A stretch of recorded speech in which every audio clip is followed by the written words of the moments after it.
Hello friends, welcome to சாம் சிகி home. எல்லோரும் எப்படி இருக்கிறீங்க? இன்றைக்கி நம்ம வீட்டோட கிச்சன் டூர் தான் பார்க்க போகிறோம். வீட்டுக்குள்ளே நுழைஞ்சதும் கரெக்டாக ஃப்ரெண்ட்லி கிச்சன் இருக்குது.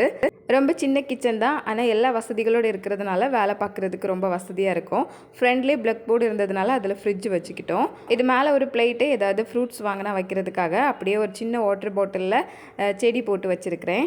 அப்புறம் மேலே இருக்கிற அந்த ஸ்டாண்ட் வந்து வைக்க முடியாதோ அப்படின்னு நினச்சிட்டு இருந்தேன். ஏற்கனவே அந்த இடத்துல ஆணி ஒன்று அடித்து வச்சுருந்தாங்க.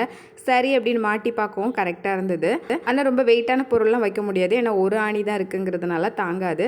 அதனால் வெயிட் கம்மியாக இருக்கிற பிளேட்டு, கப்பு இதெல்லாம் அதில் வச்சுருக்கிறேன். அடுத்து கிச்சனோட மாஸ்டர் பீஸே இந்த செல்ஃபு தான். பெரிய செல்ஃபாக இருக்கிறதுனால எல்லா பொருட்களும் அதிலே வச்சிடலாம். நான் வந்து அதில் கோதுமை மாவு, அரிசி மாவு போட்டு வைக்கிற பாத்திரம், அதுக்கப்புறம் இட்லி பாத்திரம், புட்டை வைக்கிறது, டிஃபன் பாக்ஸு இதெல்லாம் வச்சுருக்கிறேன். எக்ஸ்ட்ரா ஒரு பானையும் வச்சுருக்கிறேன். ஏதாவது கெஸ்ட் வந்தாங்க அப்படின்னா எக்ஸ்ட்ராவாக சாதம் வடிக்கிறதுக்கு அது யூஸ்ஃபுல்லாக இருக்கும் அப்படின்னு. அப்படியே அடுத்த செல்ஃபில் மசாலா டப்பா எல்லாமே இருக்கும். அஞ்சரைப்பட்டி, அப்புறம் மிளகாத்தூள், மஞ்சத்தூள், மல்லித்தூள் அப்படின்னு எல்லா மசாலா ஐட்டமும் இதில் தான் இருக்கும். அதுலேயே ஃப்ளாஸ்க்கு, தண்ணி பாட்டில், சப்பாத்தி கட்டு, அப்புறம் கேரட் துருவுறது, மிக்சி ஜாரு, இந்த மாதிரி விஷயங்கள் எல்லாம் அந்த பக்கமாக ஓரத்தில் வச்சுருக்கிறேன். முக்கியமாக இந்த மாதிரி சின்ன கிச்சனாக இருந்ததுன்னா அஞ்சரைப்பட்டி, மசாலா பாக்ஸ் இதெல்லாம் யூஸ் பண்ணுறது நல்லது. ஏன்னா கொஞ்சம் இடத்துல நம்ம நிறைய பொருட்கள் வைக்க முடியும். அப்படியே கீழே இருக்கிற செல்ஃபில் நம்ம டெய்லி யூஸ் பண்ணக்கூடிய பாத்திரங்கள்லாம் இருக்கும். இந்த பெரிய ட்ரே வந்து ஏதாவது கெஸ்ட் வந்தாங்கன்னா டீ காஃபி கொடுக்கறதுக்கு யூஸ் ஆகும் அப்படின்னு வச்சுருக்கிறேன். அப்புறம் இந்த பக்கம் இருக்கிற டப்பாவில் புளி, ஸ்நாக்ஸ் ஐட்டம், அப்புறம் அப்பளம், இந்த மாதிரி விஷயங்கள்லாம் இருக்கும். ரொம்ப கம்மியான திங்ஸ் தான் இருக்கும். ஏன்னா நிறைய வச்சிட்டோம் அப்படின்னா நமக்கே குழப்பமாயிரும், எது எங்கே இருக்குது அப்படின்னு தெரியாது. நிறைய திங்ஸ் வந்து யூஸ் பண்ணாமல் கூட நம்ம டப்பாவில் போட்டு வச்சுருப்போம். அதனால ரொம்ப தேவையானது மட்டும் தான் வச்சுருக்கிறேன். அப்புறம் கீழே 2 ட்ரம் இருக்குல்ல, இதில் ஒன்று வந்து அரிசி ட்ரம்மு, இன்னொன்றில் நம்ம வந்து மளிகை ஜாமான் எக்ஸ்ட்ரா இருக்கிறது எல்லாமே அதில் போட்டு வச்சுருப்பேன். ஏதாவது தீர்ந்தது அப்படின்னா அதை திறந்து எடுத்துக்கலாம்.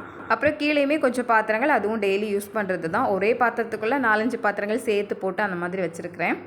செல்ஃப் வந்து சூப்பராக ஃபினிஷ் ஆகிடுச்சு. அப்படியே இந்த பக்கம் போனோம் அப்படின்னா சிங்க் இருக்கும். இப்படி ஒரு ஓரத்தில் சிங்க் வச்சுருக்கிறது வந்து ரொம்ப யூஸ்ஃபுல்லாக இருக்குது. ஏன்னா தண்ணி வந்து வேறு எங்கேயுமே போகாது. இந்த இடத்துல மட்டும்தான் தண்ணி வந்து நமக்கு படும். எல்லா இடமும் தண்ணி ஆச்சு அப்படின்னா நமக்கு கிச்சன் யூஸ் பண்ணுறதுக்கே அவ்வளோ நல்லா இருக்காது. இந்த இடத்த தாண்டி தண்ணி எங்கேயும் போகாது. கரெக்டாக பாத்திரம் கழுவி இந்த இடத்துல வச்சுட்டோன்னா போதும்.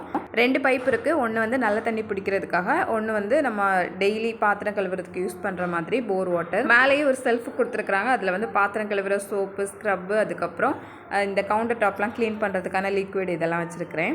2 பெரிய ஜன்னல் கொடுத்துருக்குறாங்க. அதனால கிச்சன் வந்து லைட்டே போட வேண்டாம், நல்ல வெளிச்சமாக இருக்கும். சமைக்கும்போது புகை வந்து உள்ளே நிற்கவே செய்யாது, அப்படியே ஜன்னல் வழியாக வெளியே போயிடும்.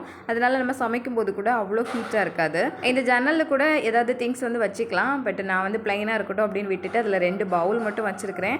அந்த பவுலில் இனி ஏதாவது செடி போட்டு வைக்கணும். 2 வாட்டர் பாட்டிலில் மணி பிளான்ட் செடி வந்து போட்டு வச்சுருக்கிறேன். கிச்சனில் வந்து இந்த மாதிரி கொஞ்சம் இன்டோர் பிளான்ட்ஸ் வந்து வச்சோம் அப்படின்னா சூப்பராக இருக்கும். நமக்கு வந்து சமைக்கும்போது கொஞ்சம் க்ரீனிஷாக இருக்கும்போது பார்க்குறதுக்கே அவ்வளோ அழகாக இருக்கும். கிச்சன் அப்படின்னு நமக்கு தோணாது. கிச்சன் வந்து வேலை செய்கிற இடம் அப்படிங்கிறத மறந்து கொஞ்சம் என்ஜாய் பண்ணுறதுக்கு வசதியாக இருக்கும். அதனால் கொஞ்சம் செடி வளர்த்து பாருங்கள். கவுண்டர் டாப்புக்கு கீழே அருவாள் மனை, அருவாள் இதெல்லாம் இருக்கும். இந்த பக்கத்தில் பல்லாரி, உருளைக்கிழங்கு, பூண்டு இதெல்லாம் போட்டு வைக்கிறதுக்காக ஒரு டப்பா வச்சுருக்கிறேன்.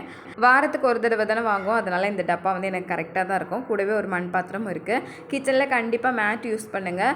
நல்லா திக்கான மேட்டாக போட்டுக்கோங்க. நிறைய பேருக்கு கால் வலிக்கும், எதுக்கு அப்படின்னே தெரியாது. கிச்சனில் ரொம்ப நேரம் நின்று வேலை பார்க்குறதுனால கால் வலிக்கும். கொஞ்சம் திக்கான மேட் போட்டுட்டு அது மேலே நின்றுட்டு நம்ம சமைச்சோம் அப்படின்னா கால் வலி அவ்வளோவா தெரியாது. அதனால் கண்டிப்பாக மேட் யூஸ் பண்ணுங்கள். அப்புறம் அடுப்புக்கு இந்த பக்கம் ஒரு ஜக்கில் தண்ணி இருக்கும். நம்ம சமையலுக்கு தண்ணி ஏதாவது தேவைப்பட்டதுன்னா டக்குன்னு ஊற்றிக்கிறதுக்காக. அப்புறம் உப்பு, எண்ணெய், இன்னொரு கப்பில் வந்து கத்திரிக்கோல், கத்திரி, அப்புறம் நம்ம லைட்டர் இதெல்லாம் ரொம்ப அத்தியாவசியமாக நமக்கு வந்து தேவைப்படும். அது எல்லாமே பக்கத்துலேயே வச்சுருப்பேன். இந்த பக்கத்தில் கவுண்டர் டாப்புக்கு கீழே கிரைண்டரும் மிக்ஸியும் இருக்குது. இது மேலே கூட வைக்கலாம், ஆனால் கீழே இருக்கட்டும் அப்படின்னு கீழே வச்சுருக்கிறேன். மேலே ஒரு தண்ணி குடம் இருக்குது. நமக்கு இருக்கிறதே சின்ன கவுண்டர் டாப். இதில் வந்து நிறைய திங்ஸ் வச்சோம் அப்படின்னா வேலை பார்க்குறதுக்கு அவ்வளோ வசதியாக இருக்காது. அதனால் முடிஞ்ச அளவுக்கு கம்மியான பொருட்கள் வைக்கிறது தான் நல்லது. கீழே இந்த ஃப்ளோருமே கிச்சனுக்கு ஏற்ற ஃப்ளோர் தான். ஏதாவது டஸ்ட்டு பட்டால் கூட அவ்வளோ ஈஸியாக கண்டுபிடிக்க முடியாது. நல்ல பளபளன்னு இருக்குது. எனக்கு வந்து கவுண்டர் டாப்பில் நிறைய பொருள் இருந்தது அப்படின்னா வேலையே ஓடாது. அது எல்லாத்தையும் எடுத்து ஒரு பக்கமாக ஒதுக்குனதுக்கப்புறம் தான் வேலை செய்யவே தோணும். இப்போதைக்கு எனக்கு வந்து இவ்வளோ பாத்திரமே போதும். மீதி பாத்திரங்கள் எல்லாமே ஒரு பெரிய சாக்கில் கட்டி அப்படியே மேலே பரனில் தூக்கி போட்டிருக்கு. அது வந்து இப்போதைக்கு தேவையே படாது. நிறைய பாத்திரம் வச்சுருந்தோம் அப்படின்னா அடுத்தடுத்து எடுத்து யூஸ் பண்ணி திரும்ப திரும்ப பாத்திரம் கழுவிக்கிட்டே இருப்போம். காலையிலேருந்து ராத்திரி வரைக்கும் கழுவிக்கிட்டே தான் இருக்கணும். அவ்வளோதான் நம்மளோட சின்ன கிச்சன் டூர். உங்களுக்கு பிடிச்சிருந்ததா அப்படின்னு கமெண்ட்டில் சொல்லுங்கள். இதில் ஏதாவது சேஞ்சஸ் பண்ணணும் அப்படின்னா அதையும் கமெண்ட்டில் சொல்லுங்கள். அது மூலமாக நம்ம தெரிஞ்சுக்கலாம்.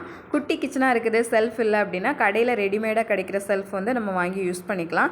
ஏன்னா நிறைய மளிகை ஜாமான்லாம் வச்சுருக்கிறதுனால செல்ஃப் வந்து கட்டாயம் நமக்கு தேவைப்படும். இந்த வீடியோ உங்களுக்கு பிடிச்சிருந்தா லைக் பண்ணுங்கள். புதுசாக சேனலை பார்க்குறீங்க அப்படின்னா மறக்காமல் சப்ஸ்கிரைப் பண்ணிக்கோங்க. உங்கள் ஃப்ரெண்ட்ஸ் கூடயும் ஷேர் பண்ணிக்கோங்க. இன்னொரு வீடியோவில் பார்க்கலாம்.